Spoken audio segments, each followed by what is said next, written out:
welcome to the September Mom Talk Thrive. I am Julie Young.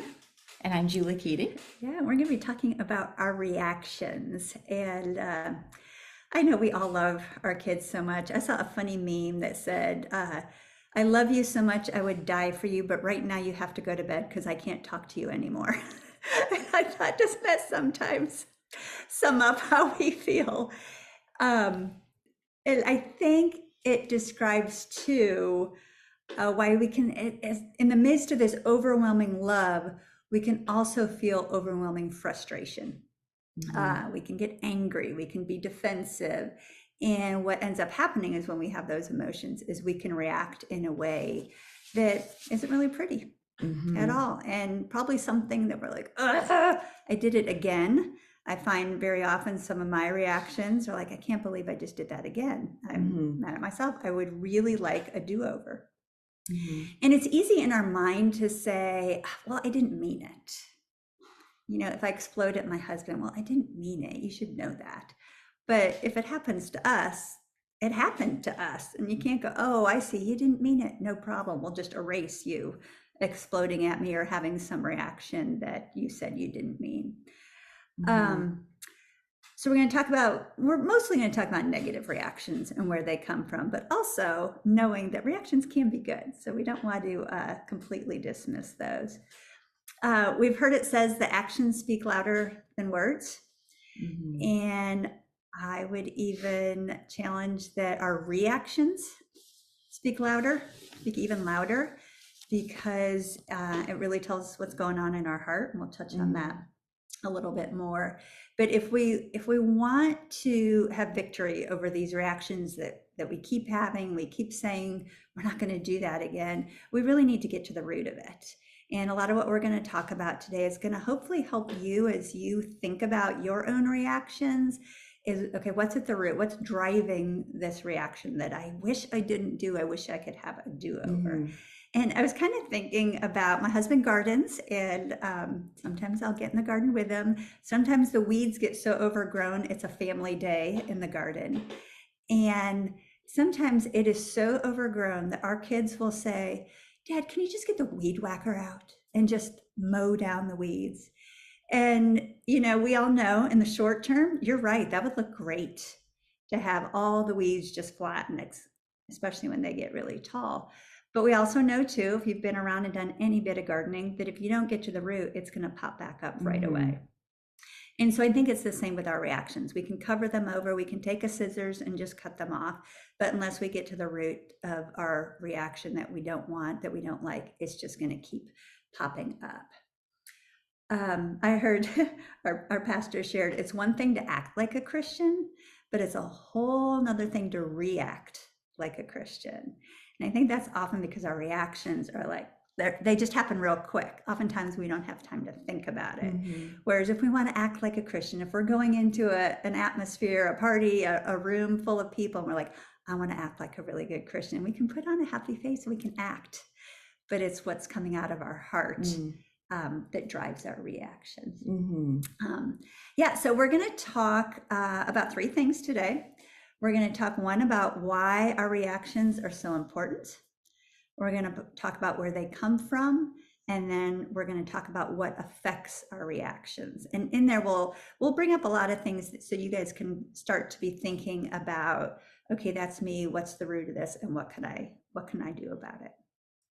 And we would love to say that this is going to give you a formula for how to control every reaction that you have. But what we want to do is just kind of just present some ideas and some thoughts, and hopefully just get you thinking and looking inside, and just to kind of stir up some personal awareness, and just to help you grow, take a step forward. And we are laughing that, I mean, this is a topic I think every mom, you know, like, okay, tomorrow, I'm not gonna, and then you do, and then you feel terrible. And then it's okay, I'm not gonna. And so what we're gonna do is talk about some things that sometimes there's not a real deep deep root behind a reaction. It can just be something that we're going to talk about a little bit later that's not as deep as what we're talking about, but there are things like Julie's talking about that need to be uprooted. So I'm excited to go through the whole list of our little our summary. So first of all, why are reactions so important? And number one, reactions reveal what's on the inside. And I think a word that a lot of us hear now, especially with the awareness of lies, we hear the word trigger. And a trigger is an overreaction to something. So that's usually a good indication of, wow, there's something more there than what that reaction was. And so it's important that we understand and look at maybe patterns that we're seeing, or wow, where did that reaction come from? And I'm trying to think of a story offhand, and for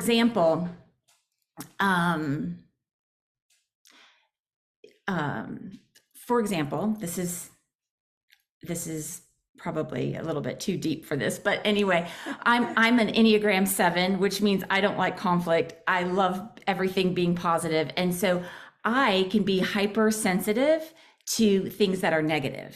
So if my husband's asking questions and I interpret it as it's negative, it stirs something up in me that I go back to, wow, that's deeply rooted, or wow, I grew up in a home full of conflict and chaos. It's taking me back there. So where do they come from? It can come from something that's way deeply rooted. It can come from a trauma that's happened to us. It can come from something that needs to be dealt with. And I'm thinking about your little carbonated water here. And so, this is a healthy version of us. And then if there's a little something in there that shouldn't be, when this is shaken, it's going to explode and it's going to come out. And so stress can do that to us, whatever can do that to us. So whatever's in there is going to need to be dealt with and come out. So what does my reaction reveal about me? What I say flows from the inside of my heart. So I think it's important that we look at patterns, like me looking at, wow, I'm just hypersensitive to conflict, or when I feel challenged by something. Maybe there's something back here that needs to be uprooted. Same thing with our children. We can be overreacting to something. So I guess we're just saying, look at maybe some areas that you might feel frustrated in your day. So that's number one. Good. Yep. Yeah. The second one we're going to talk about under why a reaction is so important is because reactions have a ripple effect. Yeah. And I think one that can be common among moms is an angry reaction where we use a raised voice and we sometimes yell at our children. We know Proverbs 15:1, a gentle answer turns away wrath, but a harsh word stirs up anger. So we say that, we know our head tells us we shouldn't yell at them. That's not going to help them. We're trying to train them in righteousness. We're trying to train them to have good reactions. And then we yell. I mean, I know all of you are like, yeah, I know that's not good. And yet it happens. And I'm right along there with you. I have struggled with that over the years. I still have, a 10, 13, and 16-year-old living in my house. I still struggle with that. But I also know I'm in my weakest position when I am yelling at them. And that's not my goal for my kids, for me to be training them. This is the reaction you should have when you're tired and frustrated and angry. You should yell. I don't want that to be the message. And yet I do it. And one thing years ago that has helped me, and there's so many things, but I'm just going to share one. I realized that I had created habits. And so I also had some unrealistic expectations. So just think of the things that you're trying to train a child in, and it takes a while. Maybe your 3-year-old is no longer in a high chair or booster seat, and you're training them to stay in their seat at dinner, and they keep crawling out of their seat. And you're so frustrated because this is day after day, meal after meal, 3 times a day, 7 days a week, and they're still getting out of their seat. And so what can happen is we get frustrated because it seems like we've been training them over and over. And we go, how many times have I told you, just stay in your seat? And sometimes we can get threatening. If you do this, you'll never do this again. Oh, I've done that and didn't mean it, and then had to take that back. But so I remember one time just, Lord, what can I do about this? And I felt him saying, okay, is your 3-year-old going to try to get out of their seat tomorrow? Chances are yes. I'm hopeful that they're going to get it. But let's be honest, if we're still working on it, there's a really good chance tomorrow they're going to get out of their seat. So I need to decide in advance, what am I going to do? And it's like I almost needed to practice in my head, in my mind, what I was going to say, what I was going to do, how I was going to react. So that was just one little tool that I thought I would help, that I thought I would share. The other thing we're talking about, this is a ripple effect. Early in our marriage, when Rich would come home from work late, I would get upset. So I didn't always have the kindest, nicest, sweetest wife reaction when he walked in the door. Poor guy. And we're years in, we've been married about 5 years-ish, something like that, when woke up one morning and I took a pregnancy test, and thrilled because we had been trying for a year to get pregnant. And so this was our first child. I'm so excited. I go to work that day. I didn't want to tell him over the phone. So when he got home from work that night, I was going to greet him at the door and share this joyous news that we were expecting our first child. Well, he was late.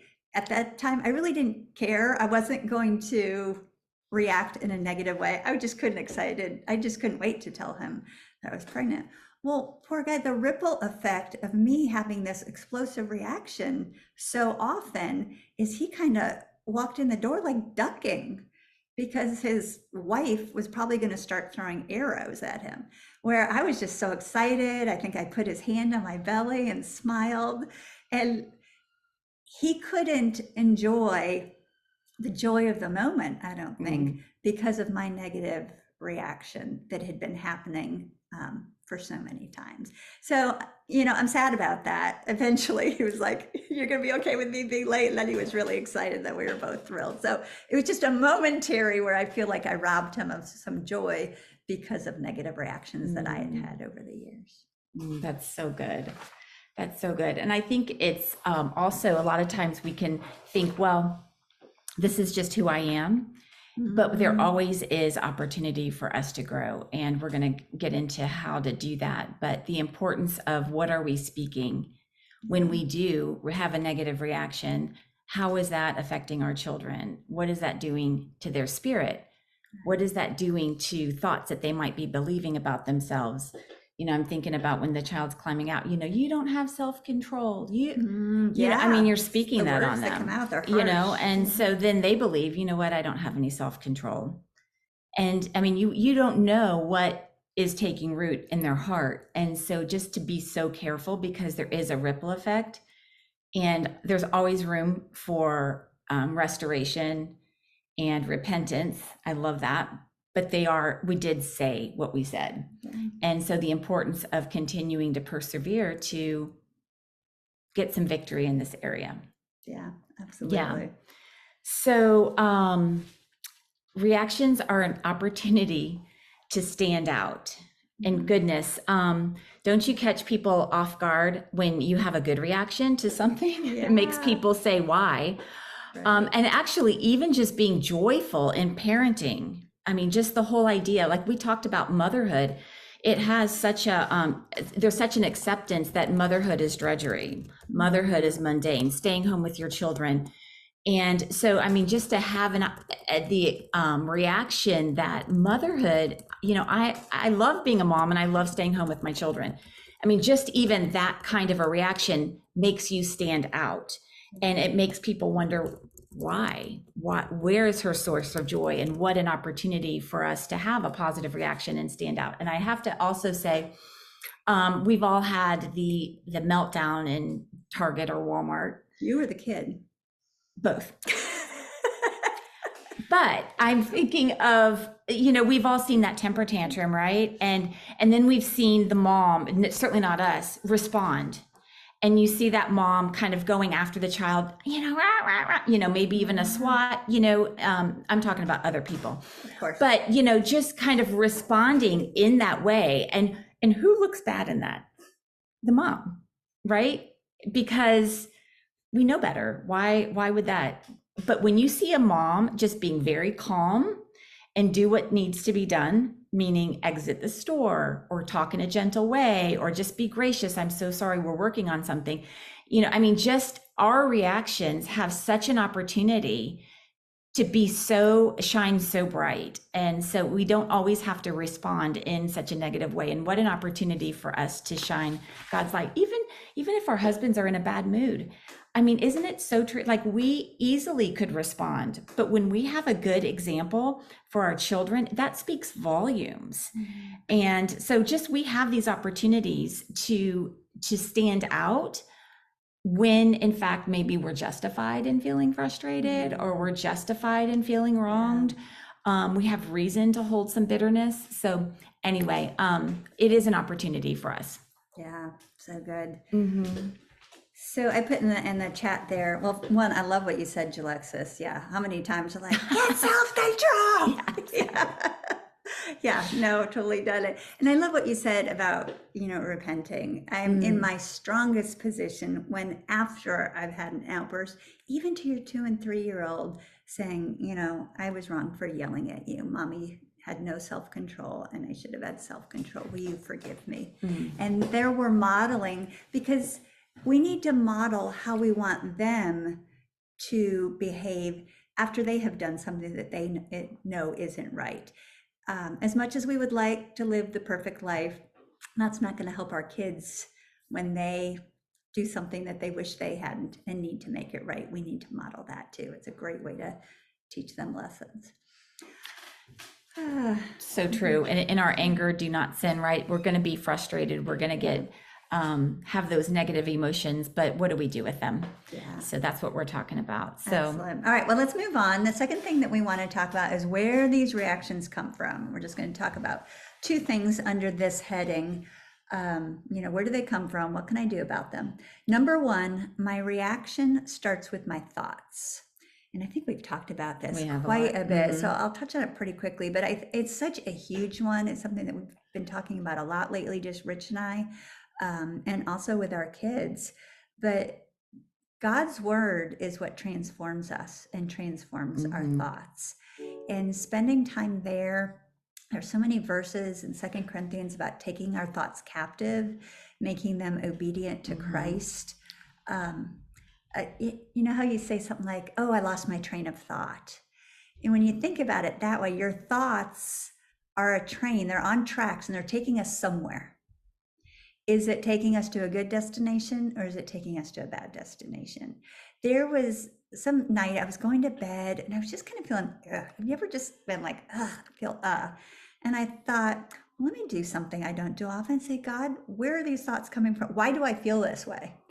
And the Lord revealed to me just a track of thoughts that I just and there was just little things. It wasn't that big a deal, but it was just a tiny little lie. And I was extending that out. Well, if that, then this, then this, then this. And I just started to feel yuck.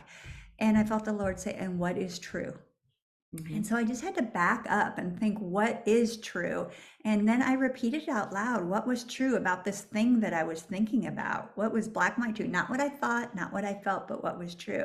And I can't tell you the peace that really did come over me that time. It doesn't always happen like that, but in this case, it did. And I thought that was a really good example of my thoughts that I let get out of control. I love thinking about our thoughts, the negative thoughts, as an unwelcome intruder in our house. And if we had, an unwelcome intruder, we would do what we could to get them out. Weapons if we had to, if we thought our life or our family's life was at stake, but we would fight.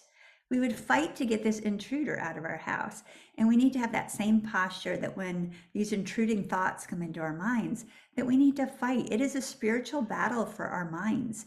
Ephesians 6 is a wonderful one about the armor of God and the weapons that we have. They're not weapons of this world, but they're weapons to tear down strongholds, to demolish arguments, things that set themselves up against the knowledge of Christ. Just a few verses if you want to jot down when you're struggling with this. It's 2 Corinthians 10:5 about demolishing arguments. Romans 12:2 talks about not conforming to the pattern of this world, but be transformed by the renewing of our mind.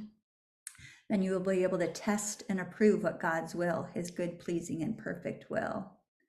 And probably my all-time favorite is Philippians 4:8.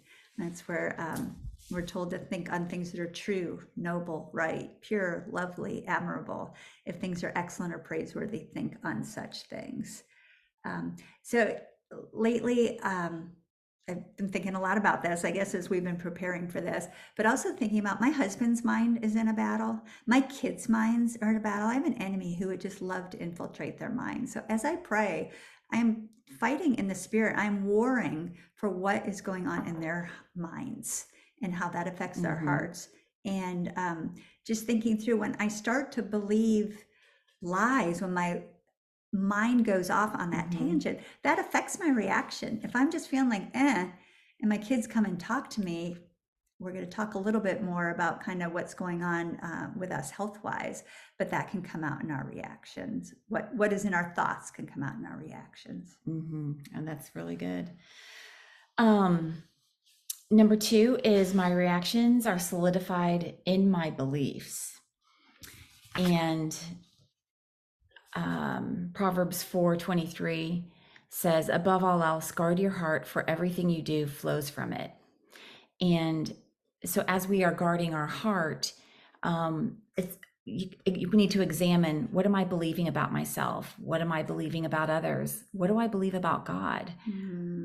What do I believe about myself, me as a mom, spouse, all of that? And then oftentimes that translates into, what do I believe about God? And so I think this is an area that I struggled with, a lot, in kind of beating myself up over the years when the kids were younger, of like, I know I need to be joyful in all things, I need to give thanks and praise. And I remember somebody saying, Julie, you're slapping a scripture on your head and you're telling yourself how to believe, which I'm trying to do that with the word of God, right? But you need to give residents, like, understand, what are you feeling? And I love, Julie, I'm piggybacking off of what you said. You took those thoughts to the Lord and said, what do you have to do? What are you saying about these thoughts? What are you saying about this frustration? What are you saying about that? As opposed to just continuing to tell yourself, be joyful in all things, be loving, and telling yourself, and not pulling those things out and letting God shine his light on it. So that I would say that when you do have thoughts and you do have frustration, ask the Lord, present it to him. Lord, what do you have to say about this? And let his truth shine bright on it. Because what happens is, if we keep that in and then we know the word of God and we just keep slapping that on, we're heaping shame on us.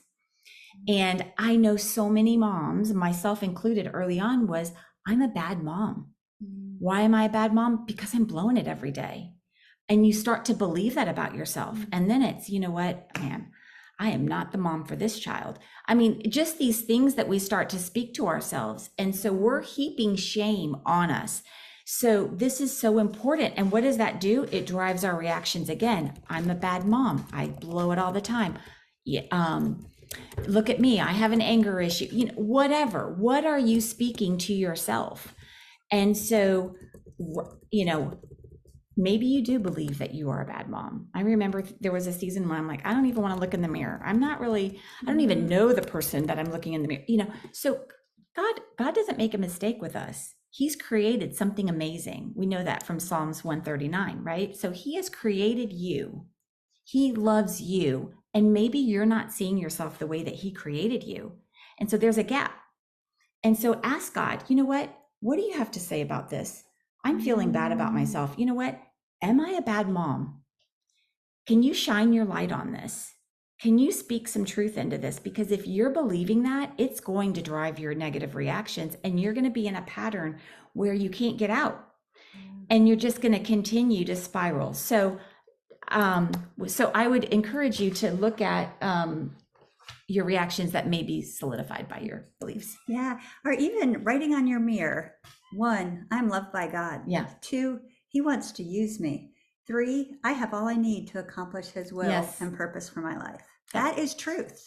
Yes. Right there. He doesn't make a mistake. He does not make a mistake. I'll try to put those in the chat. after I stop talking. Yes. I can't type and talk at the same time. But we're going to go on to the third part, and the final one that we want to talk about, and that's what affects our reactions. What affects our reactions? And the first thing that we're going to talk about is our physical health. Some of you may be familiar with the story in 1 Kings 19, where Elijah challenged Ahab to kind of a duel of the gods. They had that altar and they were going to see which god would rain down fire and burn up the sacrifice. And, Ahab's, and they were calling on all their Baals, I believe, and nothing would happen. And Elijah dumped tons of water on his, prayed, and God sent down fire. Well, mountaintop experience. Can you just imagine? You're like, yeah, that's my God. Look what he can do. Well, after that, Jezebel got mad, threatened Elijah, and he ran. He was scared to death. He'd had this mountaintop experience, and now he's afraid for his life. He's running. He's physically exhausted, probably not only after that whole event and probably a lot of persecution, but also he's running now. So he's physically tired. And you can go back and read the story in First Kings 19. But I think Elijah laid down and said, God, just kill me now. His reaction to this amazing thing was, everything's terrible, just kill me. And what did God do? He said, no, Elijah, you need a nap. You need to sleep. You're tired. John Ortberg says, sometimes the most spiritual thing we can do is take a nap. And have you ever had, Rich and I will sometimes get into discussions, and one or the other of us, it'll be late at night, and we'll just say, you know what? This is really important to talk about, but I know that if I keep talking, I'm going to say something that tomorrow I'll regret. So can we just table this till tomorrow? So sometimes just recognize, I'm really tired. I'm really not in a good place to be doing whatever it is. Now, I know you can't say that to your kid. I'm sorry, I can't be a mom to you, little toddler. I'm just really tired. But, maybe, is it possible for you to nap when they nap? Is it possible to go to bed a little bit earlier? I don't know. Just examine your rest. And do you have a rhythm of rest? There's a quote, Jen Wilkin in 10 Words to Live By says, our patterns of work and rest reveal what we believe to be true about God and ourselves. God alone requires no limits to his activity. To rest is to acknowledge that we humans are limited by design. We are created for rest just as surely as we are created for labor. And an inability or unwillingness to cease from our labors is a confession of unbelief and an admission that we view ourselves as creator and sustainer of our own universe. So our physical health, rest is often tied to it, but you also may be going through some sort of other physical health challenge, and that can make things tough. Is there someone that you can call in to give you some help so that you can rest, so that you can recover, so you can do something to get healthy? So think through that so that you can be the best physical health that you can be. You'll react better. I have so much to say on that, but I'm not going to. But you could. I had a health crisis, Yeah. and so I learned a lot about this. And I think oftentimes, when this is brought up, people say, I don't have time. There's nothing I can cut out of my schedule. I hear that a lot. And I probably, for most of the moms on here, I would think that you have a good control over your schedule or a good rhythm. But it's amazing when you get a health diagnosis, what can be cleared off your schedule for you. That's so good. Yeah. And so I experienced that firsthand. Everything went off. And probably before that, I'm thinking, what are they going to do? I've signed up for that. I lead that. I run that. My kids are in these programs. These are, whatever it is. So it's very easy, but when you do have a health diagnosis, it's amazing. It wakes you up. So my thought would be is to be on the proactive side. Don't wait for something bad like that. Motherhood is often dying to self, but it doesn't mean dying. And so that is what I learned out of that, because I think we went through a season where we thought that I was dying. And, and I think there wasn't much margin I was making for my time and for my health. So however that speaks to you, I'll just leave that out there. But Yeah. So important. Yeah, no, that's good. Because the tyranny of the urgent, there's so much going on when you have children. One child or an empty nest, there's still a lot going on. Yeah. So emotional health, goodness, our emotional health can, be tied to our family history, brain chemistry, trauma. Healthy relationships are the single most contributor to our emotional health. We thrive in a community and we die in isolation. Isolation diminishes our view of God. And isolation oftentimes is a way of coping. No one can hurt me this way. And you put up some walls. And what happens is then we're left alone, when you're left alone with only your thoughts and your kids. Not a great formula. And it slowly poisons us, and then it significantly affects our reactions. Yeah. And so the importance of being around healthy people, or people that we can learn from, grow from, sow into, that alone offers so much healing. So our getting caught up in our feelings, they're great liars.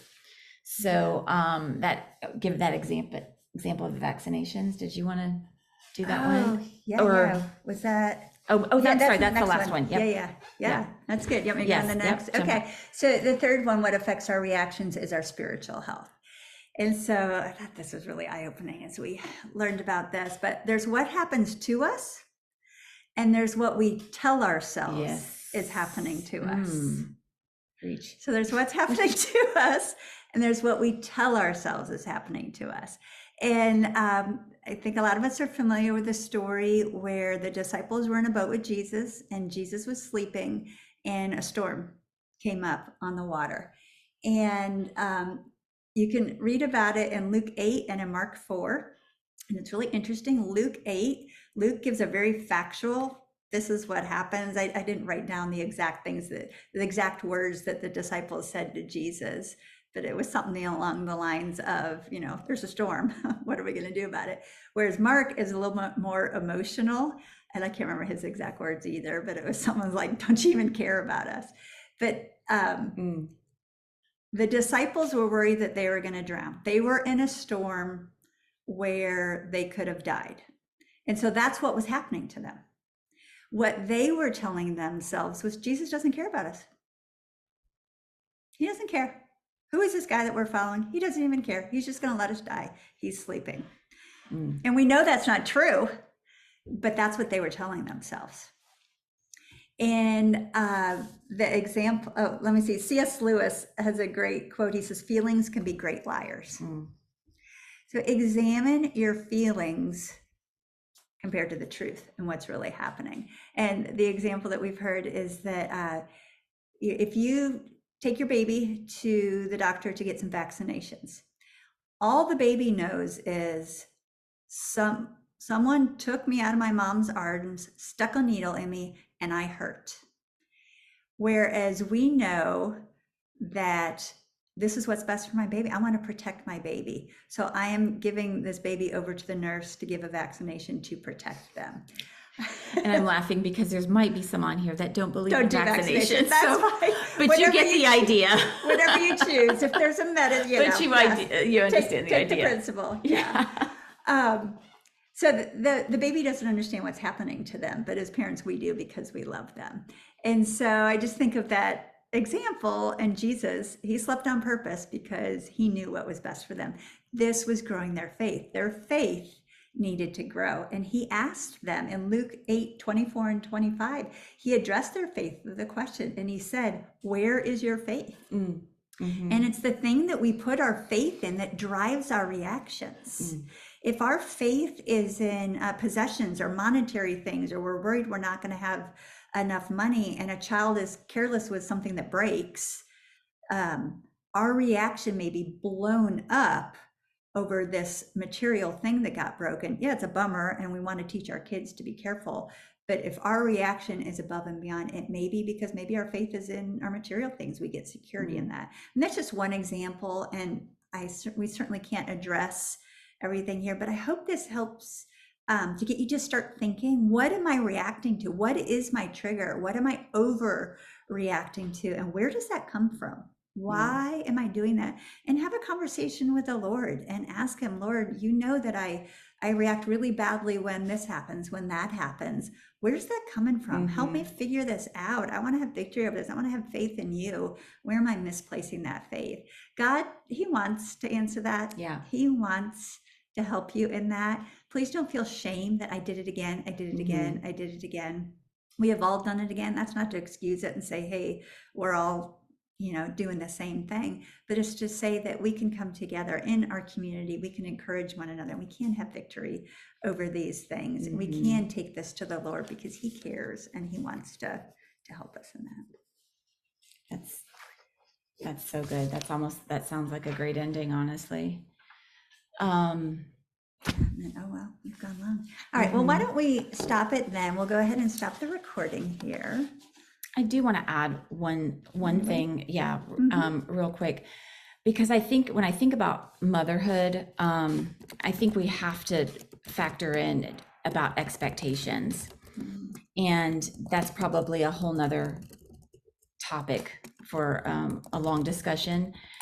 But I'm going to give the example of I was just talking to a young mom, 4 kids, first day of school. She has everything packed the night before, clothes laid out, talked about it, pre-activity. So it was going to be a glorious first day. She had, some Bible stories she was going to share on the way to school. She just had this in her head and everything thought through what could potentially go wrong and was ready.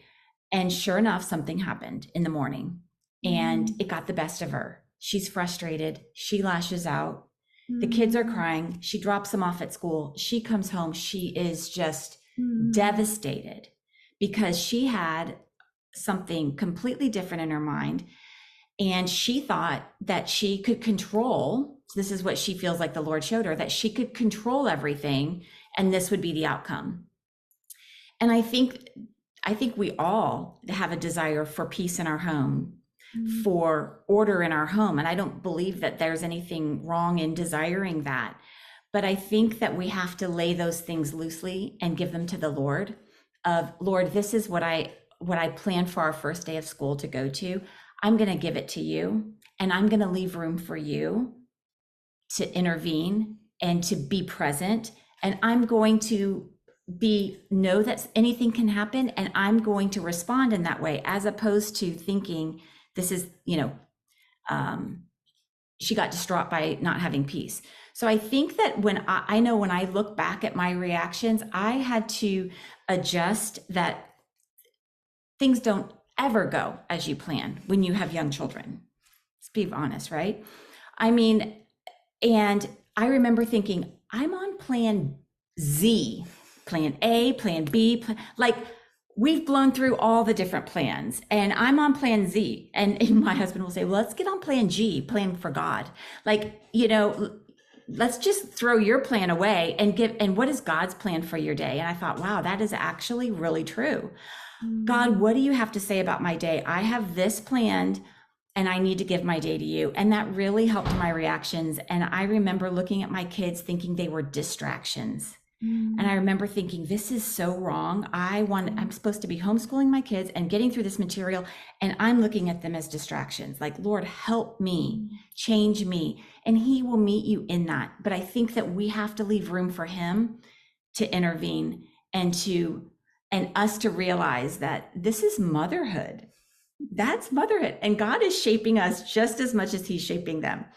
So I do believe in planning. I do believe in pre-activity planning, and I do believe in desiring peace, but peace isn't always quiet.